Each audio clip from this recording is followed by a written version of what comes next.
പശ ഇട്ടിട്ട് ഒരു കാരണവശാലും ഡ്രയറിലിടാൻ പറ്റില്ല. പശ മുക്കിയ സാധനങ്ങൾ ഒരു കാരണവശാലും ഡ്രയറിൽ ഉപയോഗിക്കാൻ പറ്റില്ല. അതിൻ്റെ റീസൺ എന്താണെന്ന് വെച്ചാൽ ഡ്രയറിൻ്റെ ഉള്ളിൽ ഈ പറയുന്ന പശ സോഗിയാണല്ലോ, വെള്ളമായിട്ടുള്ളതല്ലേ. ഈ ഒരു സംവിധാനം മൊത്തം പശ അതിൻ്റെ അകത്ത് വരും. പശ വരുമ്പോൾ ഈ ഡ്രമ്മിൽ ഈ പശ പാട പോലെ പറ്റിപ്പിടിക്കും. ദെൻ അടുത്ത തുണി നിങ്ങൾ ബ്ലാക്ക് ആണ് ഇടുന്നതെന്ന് വെച്ചോ, ഈ വൈറ്റ് മൊത്തം അതിന്മേലേക്ക് വരും. അപ്പം പശയുള്ള ഒരു പ്രൊഡക്റ്റ് ചെയ്യാനുള്ളതല്ല ഡ്രയർ. നമ്മളാണ് അതിനെ ഡിപ്പ് ചെയ്തൊരു കൺസെപ്റ്റ് ഉണ്ടാക്കിയത്. അല്ലെങ്കിൽ ഒരു ഫാബ്രിക്കിൽ പശ മുക്കുക എന്ന് പറയുന്നത് ചെറിയ മൈൽഡ് പശ മുക്കാം, അത് ലിക്വിഡ് സ്റ്റാർച്ച് അത് നമ്മൾ അപ്ലൈ ചെയ്തിട്ട് വാഷിങ്ങിൻ്റെ ഒപ്പം ലാസ്റ്റ് വാഷിങ്ങിൻ്റെ ഒപ്പം വേണമെങ്കിൽ ലൈറ്റായിട്ട് അപ്ലൈ ചെയ്തിട്ട് പക്ഷെ അത് ഓവറാകാനും പാടില്ല, ലൈറ്റായാലും കുഴപ്പമില്ല, ഓവറാകാൻ പാടില്ല. ഓവറായാൽ അത് ഒരു ഒട്ടുന്ന ഇത് വന്നു കഴിഞ്ഞാൽ മെഷീനിൽ കയറി എഫക്റ്റ് ചെയ്യും.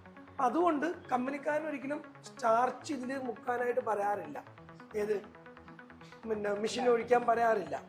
ബാക്കി എന്തും ഒഴിക്കാം, സ്റ്റാർച്ച് ഒഴിക്കാൻ പറയില്ല. അപ്പോൾ സ്റ്റാർച്ച് നിങ്ങൾ അങ്ങനെ ചെയ്താൽ നിങ്ങൾക്ക് പിന്നെ ഒരു ഓപ്ഷനേ ഉള്ളൂ, ഒരു ഹാങ്ങറിങ് സിസ്റ്റത്തിലേക്ക് അതിനെ കൊണ്ടുപോയി ഹാങ് ചെയ്തിടുക. സ്പിൻ ചെയ്തതിന് ശേഷം സ്പിൻ ചെയ്യണം, അല്ലെങ്കിൽ ഒലിച്ചിറങ്ങും. അങ്ങനെ. അപ്പോൾ ഒരു പ്രത്യേകത വെച്ചാൽ നമ്മൾ സ്റ്റാർച്ച് കൂടുതൽ ചെയ്യാൻ ഉദ്ദേശിക്കുന്നവരാണെങ്കിൽ നമുക്ക് സെപ്പറേറ്റ് ഒരു സ്പിന്നിങ് ഉണ്ടായിരിക്കണം. സ്പിന്ന് മാത്രം എടുത്ത് നമ്മൾ ഹാങ്ങറിലിടും. ദെൻ ഹാങ്ങറിൽ ഒരു 75-80% ഉണങ്ങി കഴിയുമ്പോൾ ദെൻ ഡ്രയറിലിട്ടു. നേരെ മറിച്ച് മെഷീനിൽ നിന്ന് നമ്മൾ നേരെ ഡ്രയറിലേക്ക് ഇടുമ്പോൾ എന്താ സംഭവിക്കുന്നു? ഓട്ടോമാറ്റിക്കലി ഇതുമേലെല്ലാം അപ്പോൾ ഓരോ വാഷിൻ്റെ കഴിഞ്ഞും ഡ്രമ്മ് ക്ലീൻ ആക്കാൻ നിൽക്കും.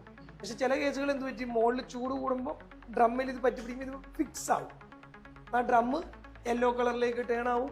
കുറച്ച് കഴിയുമ്പോഴത്തേക്കും നമുക്ക് പിന്നെ ചില സ്ഥലങ്ങളിൽ കണ്ടിട്ടുണ്ട് ഡ്രമ്മ് ഉരയ്ക്കേണ്ടി വരും. നമ്മൾ ഇതൊക്കെ വെച്ച് ഉരച്ച് ക്ലീൻ ചെയ്യേണ്ടി വരും. It's A very difficult. ഒരു കാരണം വെച്ചാലും നമ്മൾ ഇങ്ങനെയുള്ള സംവിധാനങ്ങൾ നമ്മളിതിൽ ഉപയോഗിക്കാൻ പറയില്ല. നമ്മൾ സ്ട്രെയിറ്റ് അവേ യൂസ് ചെയ്യുന്നത് സൺലൈറ്റ്. അടുത്തത്